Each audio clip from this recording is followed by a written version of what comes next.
दबी साकाम जहाँ जे 5 राज रे तेहेना डेट रे जनवरी 21 तारीख हिलो दो आसाम उड़ीसा बिहार बेंगल झारखंड रे 5 राज रिन कलेक्टर होते ते दबी साकाम तेहेन भारत सरकार जे राष्ट्रपति जहाँ रामनाथ कोविंद ठेले भेजाया जहाँ जे संविधान रे 25 धारा लेकाते धर्म कूड़ हो अब नाम दाड़िया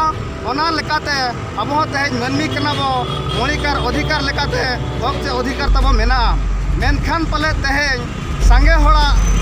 हुदिस और दिशा बचुआनी जे सारना धर्म दो ओका आधार ते लड़ाई लेनखान तेज नामोआ मेनखान दलाबन बो लय को कना दिसम रिन होड़ संविधान रे 25 धारा लेकाते सारना धर्म कूड़ करम अब नामोआ मेनखान तेज ना नय अब जहाँ बो एमया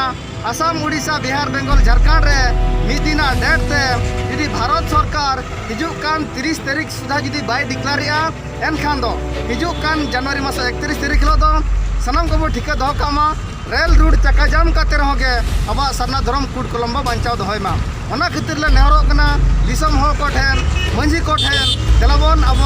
रिलामाला सारना धर्म बन बांचाव दोहया आर नुई हेमंत सरकार चलावेन 11 नवम्बर उनी दिल्ली ते सारना धर्म बखरा भेजा का और 19 जनवरी रे ममता बनर्जी जहाँ जे वेस्ट बेंगल सरकार नुई सारना धर्म दिल्ली ते भेजा सकता है अदब नेहरो कना उड़ीसा सरकार होमा लगन ते लगन अब सारना धर्म दिल्ली पारित माय और बखान दोना आदिवासी को जहाँ तीना हक से अधिकार ती चुपुद रे भोट मेना ओना दो हिजुकान आगामी इलेक्शन रे दो पले एटा से भयन मेनते नेल ᱧᱟᱢᱚᱜ कना ठीक गया मा निंका मेन काते के आले से थना अडी गुण मना सरहाव और दिलाबन अब तो प्लेट को दो से कम जिंदाबाद जिंदाबाद आदिवासी जंगल अभियान जिंदाबाद जिंदाबाद जिंदाबाद